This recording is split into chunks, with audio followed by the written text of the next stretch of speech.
Good morning, guys. What's going on, guys? This is another morning rant with Alex, and before I go here, you've noticed I probably drink out of 3 different mugs, but not one of them are maybe 4 different mugs. Not one of them are gaming related. If you can find me an awesome PlayStation mug and post a link to it in the comments down below, you'll get 5,000 gamer points, 5,000 popularity points. Just, I really want a PlayStation mug, but I can't, I want to find a good one. And hey, if you can find one for me, hey, post it down in the comments down below. Or down in the comments down below, tell me how much I should stop drinking coffee, because that's also another thing. Yeah, ladies and gentlemen, this is Friday. This is day 10. We've done this for 10 days now, which is crazy, which is awesome. This is completing the second week, and I don't see any stopping to it, which is pretty awesome. So day 10, not a lot of gaming news going on in the past day.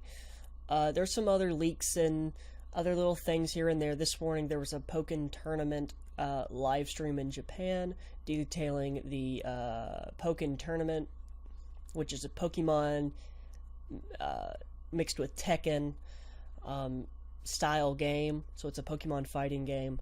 It's an arcade game in Japan, and a lot of cool things were shown off from it.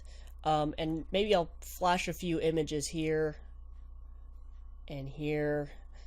And essentially, it looks like it's going to be coming to consoles, maybe not in the US, probably just Japan. But the controls for it, I mean, if you saw the first image, that's a controller for the game. That's what you use to play the game in the arcade, which is pretty cool.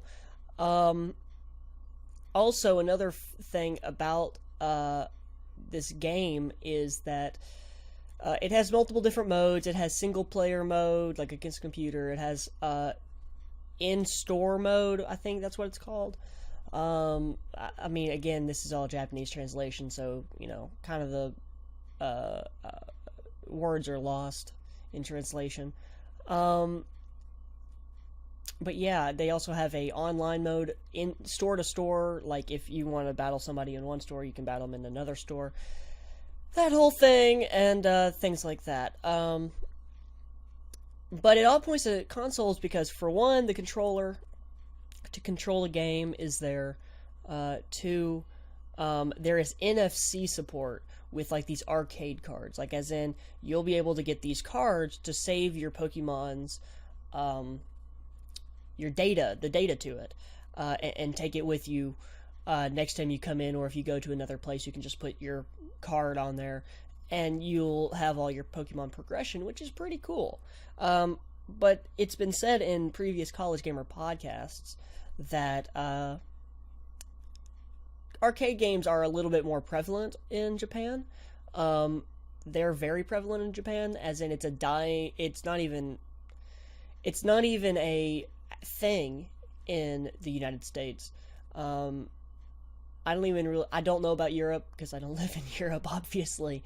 But in the US, arcades aren't a thing. Besides maybe Dave and Buster's, but that's not even really a thing. But dedicated arcades, Japan has them still, and people still support them there. Street Fighter and Tekken and all these other games are really supported in Japan, so Pokken Tournament, or Pokken Fighters, or I think that's what it's called, should be very popular there. Now, if it comes to consoles, it looks like it's already set up to be ported to the Wii U or whatever the future console is, because it has the controller, it has NFC support for your amiibos, because I would be able to use my Pikachu amiibo and save, the fighting data on there. Several other Pokemon were announced for the game. Pikachu's in there. You'll have the ability to use backup Pokemon during the battle, such as Lapras, Lapras, let me see, Snivy, however you want to say it. Those are the only two that I saw. There are also some that are in like the backgrounds of the maps that you're playing in, so we don't know if those are in the game as playable characters or they're just there. And those include Miltank, Heracross, and some other notable ones. Like you would think that Miltank would be in it, and maybe Heracross because they're both fighting Pokemon. But hey, whatever.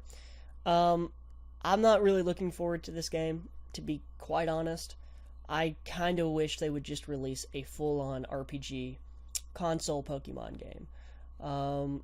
Even if they did it in the style of an MMO, but made it single player. As in, if they made it so you could... Think of a game like this. Pokemon MMO, but it's single player, right? It's an RPG, okay? You release the first initial game that is only the first 150 Pokemon. It's not a reboot. Maybe it is a reboot. Kind of. Different story. Different characters. Keeps it... They acknowledge that there are other Pokemon in the world. You'll be able to transfer your 3DS Pokemon into that via the Pokemon Bank or whatever it is. That would be cool. I would play that game. You go through the story as you would, catching all the Pokemon. And then in DLC, you release the other regions.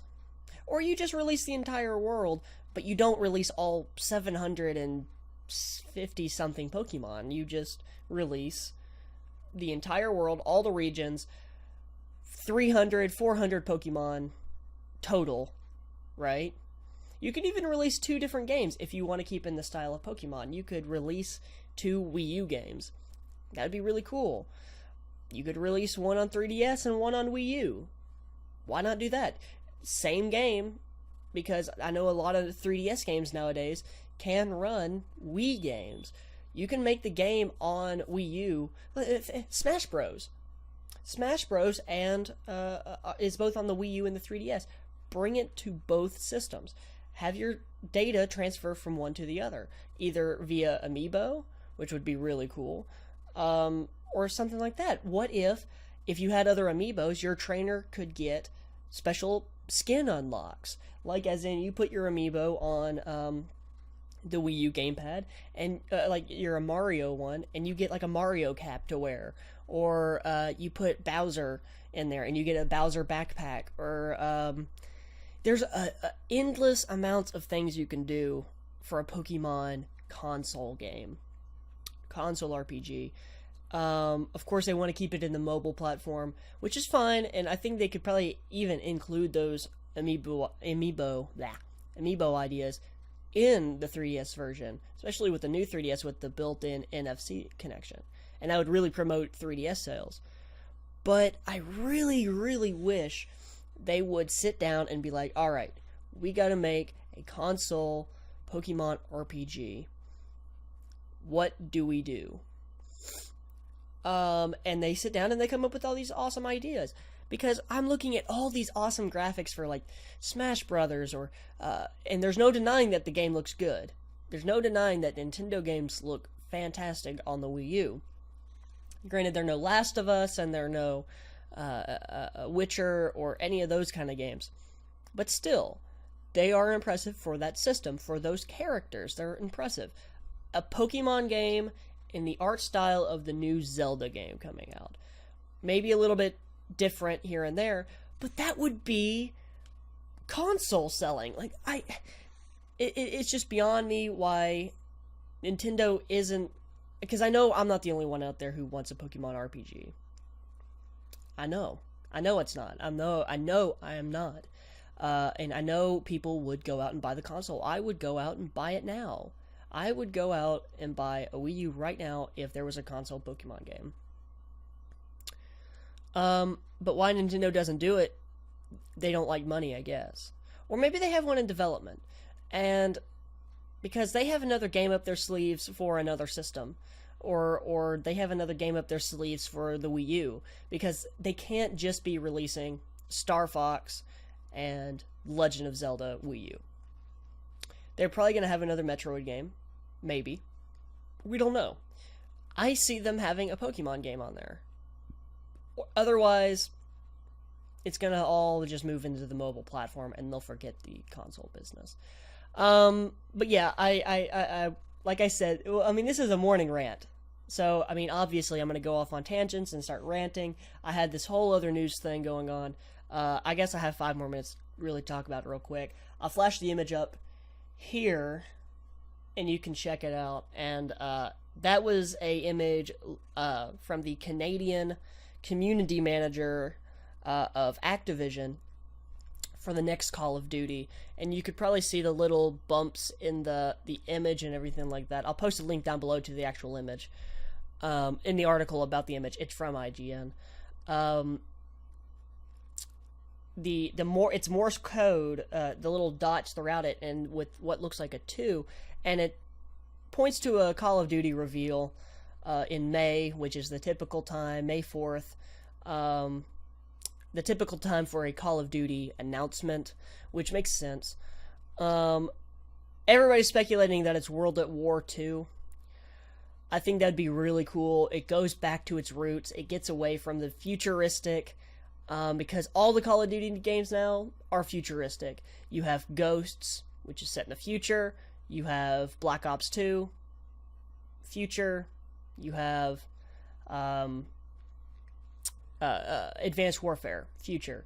They're all going to the future, which sucks because it kind of got away from what Call of Duty was trying to do. You have an old war game, you have a modern warfare game, and then you have a future warfare game. That just makes sense. So Treyarch is up next to make their Call of Duty game, and everybody's speculating that it's World at War 2, which could mean it goes back to either World War 2 or, and I know if Logan is watching this, I know he's looking forward to this. Treyarch could be making a World War 1 game, which nobody has done before. First-person World War 1 game.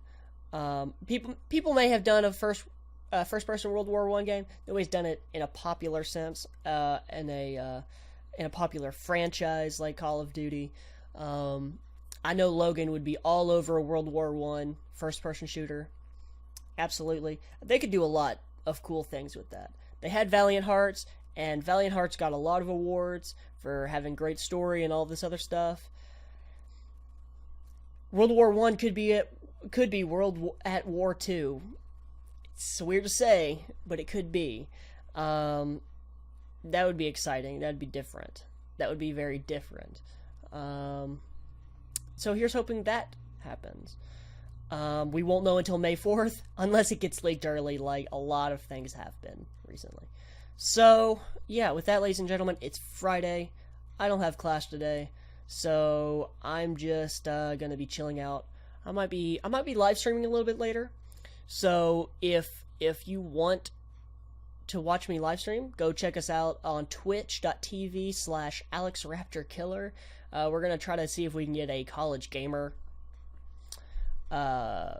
Twitch going on, but we don't know if that's going to be able to happen. It might be already taken. We don't know. But yeah, go to our Facebook page, go follow us on Twitter, and you'll be able to see when we start live streaming, because I will start doing that. But yeah, with that, ladies and gentlemen, I think I'm going to call that a day, and yeah, be sure to go check us out at collegegamer.net if you want to listen to College Gamer Podcast, see all of our reviews, all of our different things going on. We're going to be having a few new podcasts starting. All this awesome stuff is going to be happening in the next few weeks to next few months. So, hey, check that out. And if you want to follow everything College Gamer does, be sure to like us on Facebook and follow us on Twitter. Both of them can be found at collegegamer94. Or if you just, look in the little search bar and you look up College Gamer, we're the classic green and blue CG, so find us there. We're looking to get our stuff on iTunes soon, so look for that shortly. We're hoping that we're going to get that on there. Also, be sure to hit the subscribe button if you haven't already. keeps up with all the awesome Let's Plays that we're going to be doing in the next few weeks. And then hit the like button if you like these morning rants. I for sure like waking up and talking to you guys about the gaming.